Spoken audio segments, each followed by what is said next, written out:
सब लगातार समाजवादी लोग चर्चा करते रहे हैं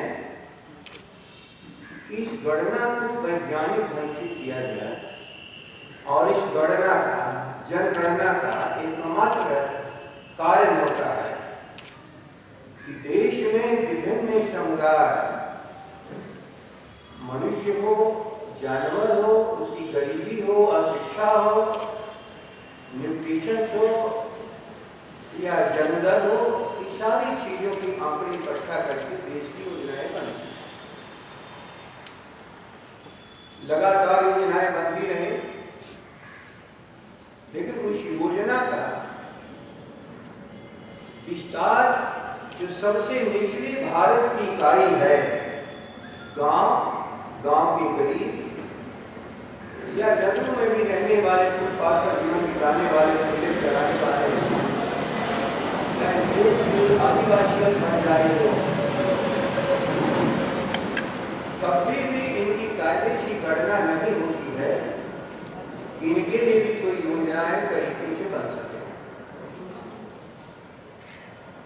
ये ठीक है कि अंग्रेजों के जमाने में गुलाम भारत में 1931 में गणना हुई, उसके पहले भी गणना होती रही, लेकिन उसके बाद धार्मिक आधार पर जनगणना होती है, लेकिन जातिगत आधार पर गणनाएं नहीं होती हैं। ये भी सत्य है, ईसाई हो, मुस्लिम भाई हो, जैनी हो, बौद्धिस्ट हो या इस देश में पारसी और यहूदियों की भी संख्या है, इनमें जातियां नहीं हैं, जातियों के ऊपर भेद इनमें नहीं चलता है। लेकिन जहां तक प्रश्न है हिंदुस्तान, भारत में हिंदुओं या एक धर्म होते हुए भी ये समुदाय जातियों में बटा हुआ है, इसलिए कोई योजना इस देश में धर्म के आधार पर हिंदुओं में गरीब लोगों के भीतर तक पूर्व योजनाओं का प्रतिफल नहीं पहुंच पा रहा है।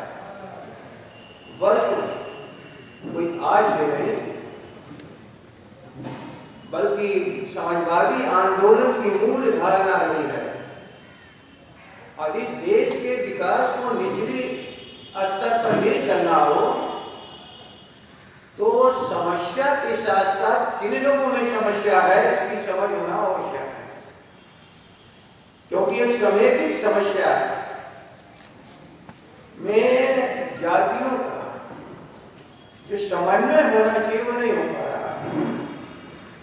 और यदि किसी का ये कहना है जातीय जनगणना होने से जातिवाद फैलेगा, तो शायद ऐसे लोगों से इस देश में, इस मुल्क को पिछड़ा बनाए रखने का जो सबसे बड़े कारण रहे हैं, उनको अपने गलतियों पर पश्चाताप करना चाहिए। इस सवाल को नहीं उठाना चाहिए।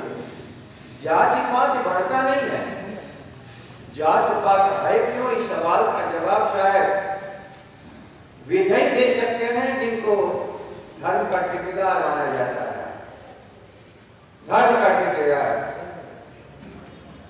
जहां से जातियों का विघटन और जातियों की बनावट को भूलने का काम जिस किसी ने भी कभी किया हो, आज इस भारत का एक ऐसा सत्य बन चुका है कि लगता है भारत की पीड़ा खत्म होगी कि नहीं होगी। स्वर्गीय कर्पूरी ठाकुर जी ने इस काम को एक हद तक किया।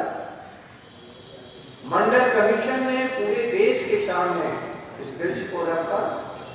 उसके पहले काका कालेश्वर साहब ने भी इस सारे दृश्य को रखा था, लेकिन योजनाओं के भीतर उस तथ्य को कभी भी स्वीकार करके योजनाएं भारत की नहीं बनी।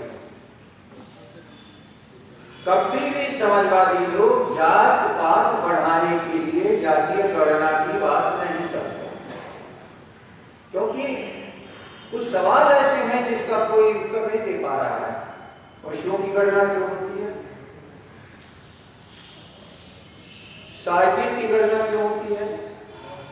दो पहिए गाड़ी की गणना क्यों होती है? चार पहिए गाड़ी की गणना क्यों होती है? अशिक्षा की भी तो गणना होती है, शिक्षा की भी गणना होती है, शिक्षित अशिक्षित समूह की भी चर्चाएं होती हैं। उसी के आधार पर जन्म और जन्म के आधार पर उनके जीवित रहने का जो दर है इसकी भी गणना होती है। पशुओं की शायद गणना इसलिए होती है कि दुधारू पशु कितने हैं।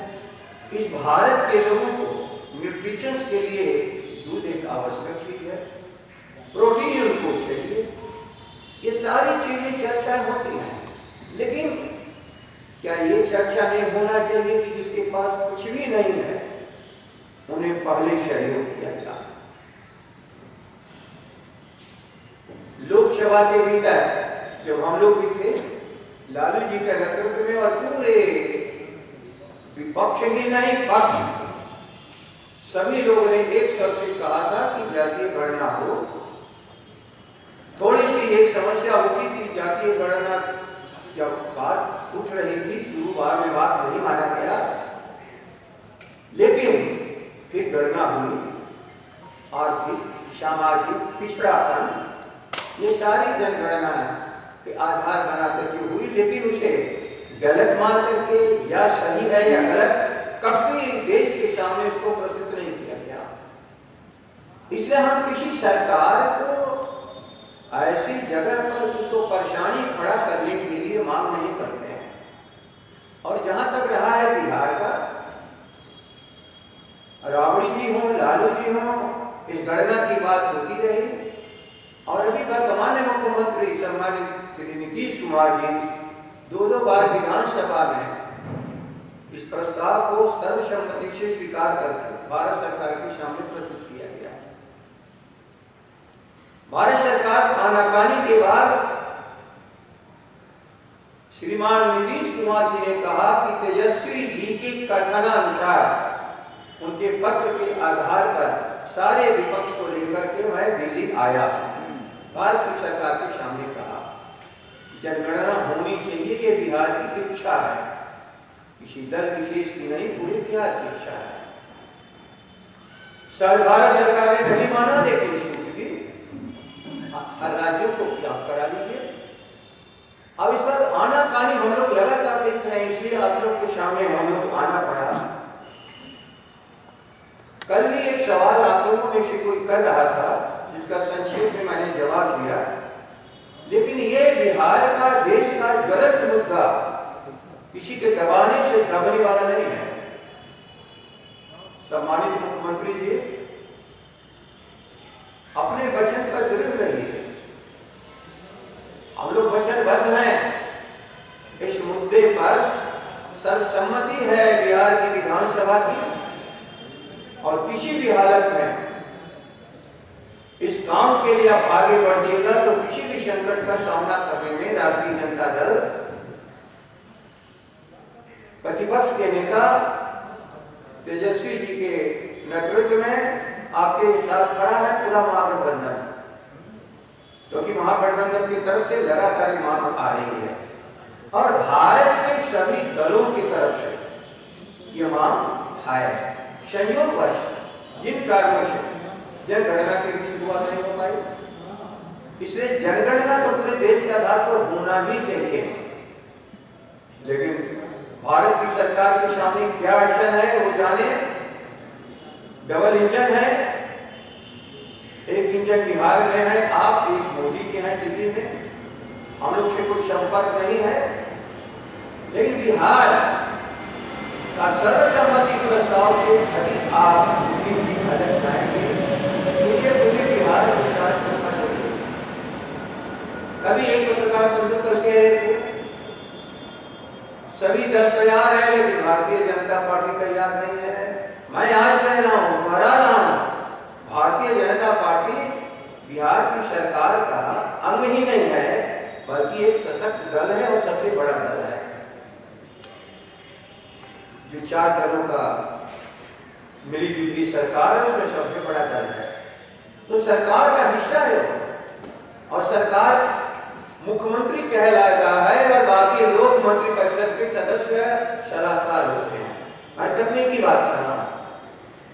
और जो सरकार का नेतृत्व करता है उसे जो भी मंत्री अलग जाने का प्रयास करता है उसे मुख्यमंत्री को मंत्रिपरिषद से हटा देने का पूर्ण अधिकार है।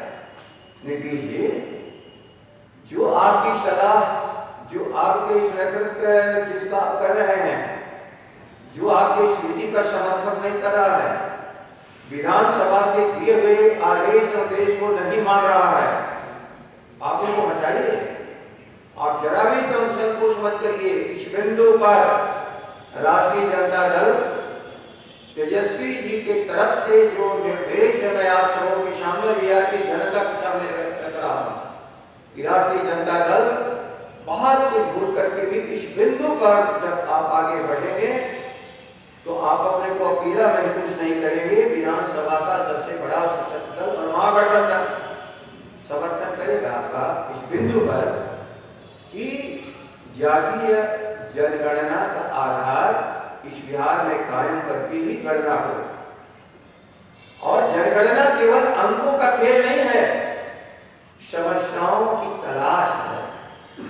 और समस्याओं की तलाश में जब तक सही बिंदु पर सरकार नहीं पहुंचती है उसका हल भी नहीं निकाल पाती है।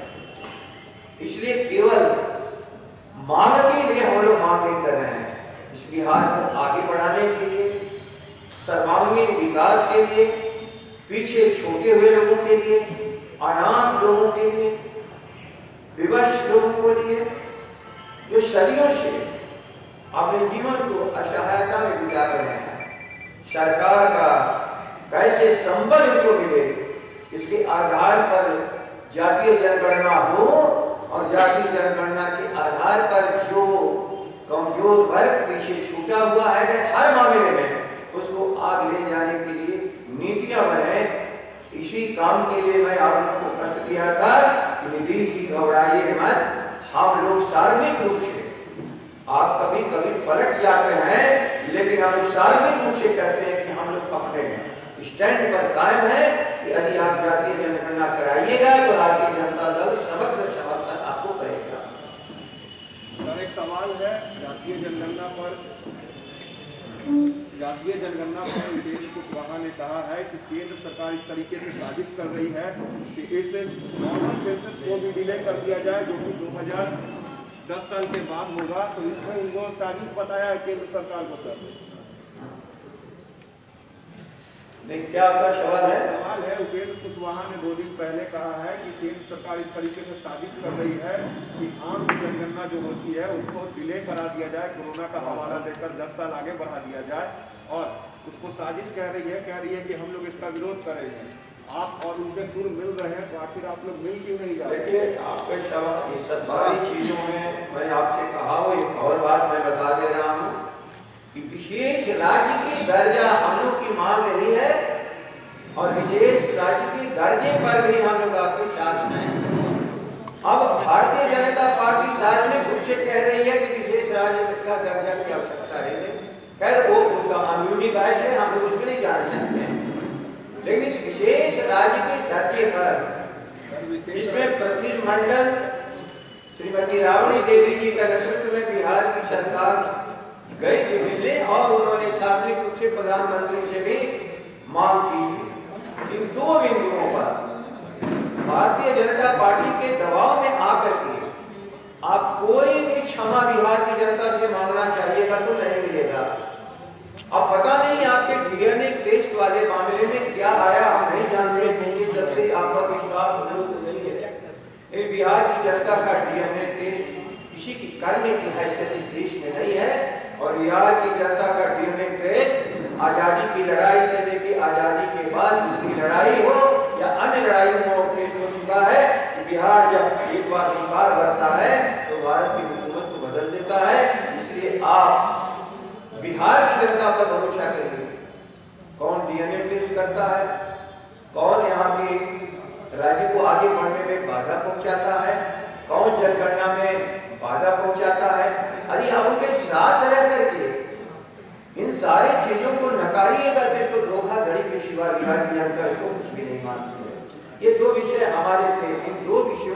छूटा हुआ। यदि कोई प्रश्न हो, कल मैं लोगों से कह चुका हूँ कि कोरोना के लिए जो भी विशेषज्ञों की राय है और विशेषज्ञों की राय पर जो भी सरकार कदम उठा रही है, उससे जो बेरोजगार लोगों के लिए जो खतरे भी होंगे उनको देखते हुए, जिनके जीविकोपार्जन का साधन है प्रतिदिन का काम, उनको साधन देते हुए रोग मुक्त बिहार को बनाने के लिए जो भी सरकार का कदम होगा हम लोग उसके साथ रहेंगे। आप कहना चाह रहे हैं कि अगर जनगणना के मुद्दे पे सरकार अगर गिरती है या कुछ होती है तो राजद हमेशा साथ देगी पड़ेगा। इस बिंदु पर सरकार बनाएगी। 3 बिंदु मैं आपके सामने कह दिया है। और बिंदु भी जनगणना, जातीय जनगणना, विशेष राज्य का दर्जा, और देखिए पूरा आज भारत और पूरा राज्य आज एक रोग से परेशान है। सार्वजनिक मुद्दे पर, जनता के मुद्दे पर हम अपने को विपक्ष और सरकार को अपना दुश्मन नहीं मानते। वहां पर हम जनता के प्रतिनिधि हैं, हम लोग जनता के लिए तैयार हैं। हो गया अब तो क्या हटा के बोलो, हटा के जनगणना पे आपकी बात मान लेते तो साथ में सरकार बना लेंगे, आप लोग बनाएंगे इसके साथ चलिए, ये तो प्रश्न पहले आज है नहीं, लेकिन क्या इस बिहार को दुखी करने के लिए ही सरकार चला रहे हैं? क्या करें ना, और इस बिहार को दुखी करने के लिए अब सरकार चला रहे हो और उनके साथ उनके सरकार चला रहे हो,